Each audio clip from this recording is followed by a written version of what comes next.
Hey everyone, my name is Brad, and today I wanted to talk about how I got screwed over for my first physician contract and what you can learn from it, whether you're thinking about accepting your first job as a physician, resident, or maybe even wondering what the future holds as a med student.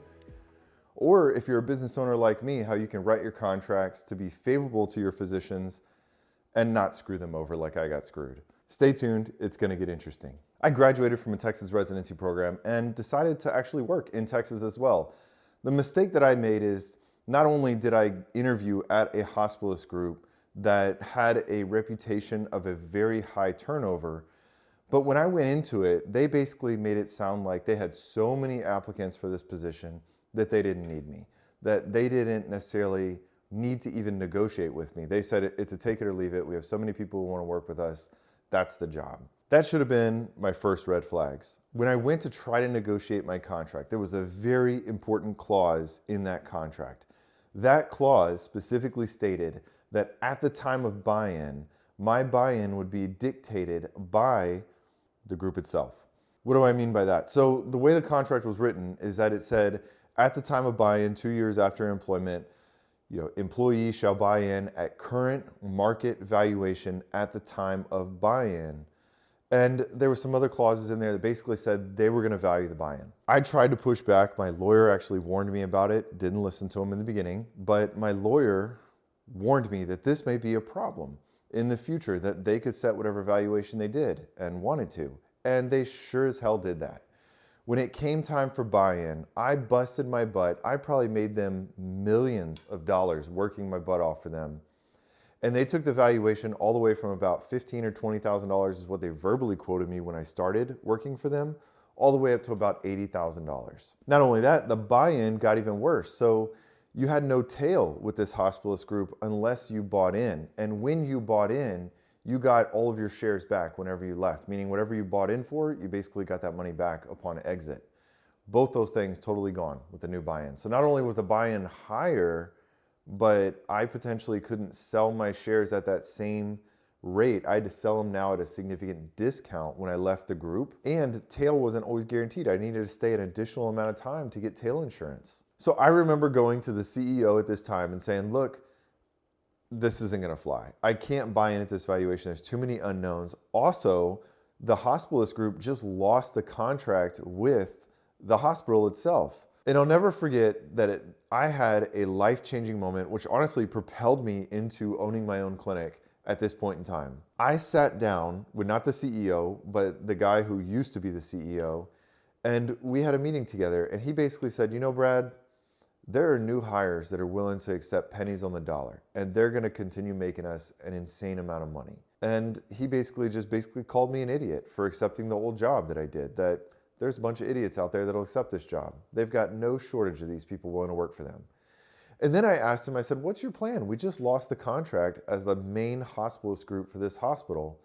What is your plan going forward? And his response to me was, you know, Brad, I'm not worried that we're gonna not be busy enough. I'm worried that we're not gonna have enough doctors to fill all the business that I'm gonna bring in and make it just rain down hell on the hospital for canceling our contract. That level of grandiosity, that narcissism should have been a huge red flag at that point in time. And honestly, it was, to where I was like, do I really want to buy in and be partners with this type of individual? This is not the CEO. The current CEO is an amazing individual if they end up watching this. But the point that I'm trying to make is that I had to put all these pieces together to say, look, this doesn't look good for the future of this group. And if I'm going to be a partner of this group, does it matter if I own 5% of a sinking ship? No, if it's going to zero, who cares if I own 5% of a business going to zero?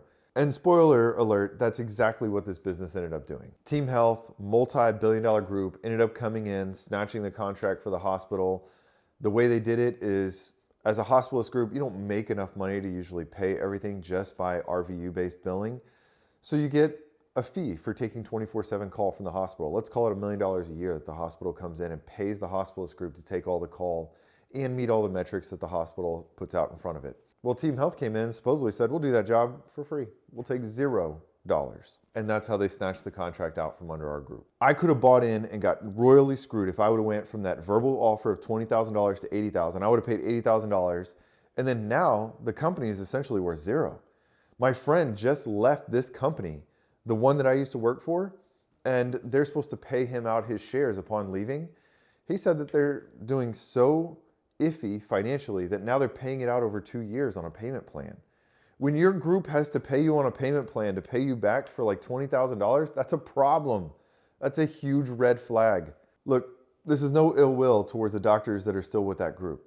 I love all the doctors that I used to work with. It's just that this one meeting with the old CEO really rubbed me the wrong way. And that was a changing moment for me where I was like, look, I'm getting paid under market rate. I was getting paid $32 per RVU, which if you're a med student or resident and don't know RVUs yet, that's low. That's really low.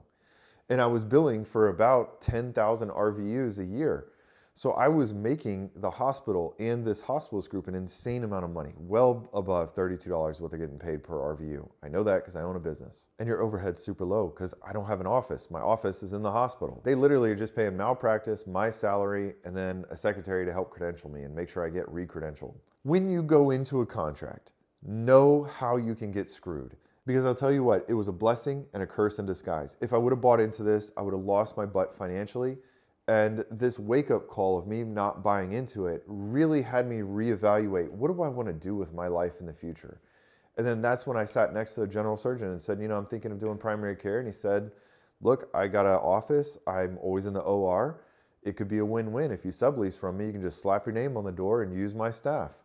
And the rest is history. That's how I opened my business. And if those chain of events wouldn't have happened, I don't think I would have opened my own business as quickly as I did. There are studies that say that physician-led groups are happier employees and have better benefits.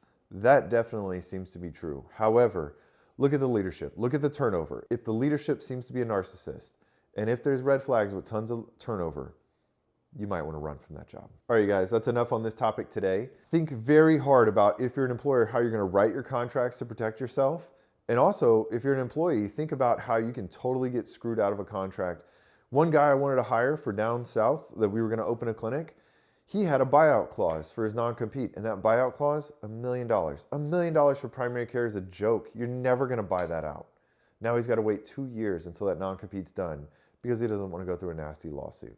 Read your contracts on both ends. From an employer, they can screw you. From an employee, they can screw you.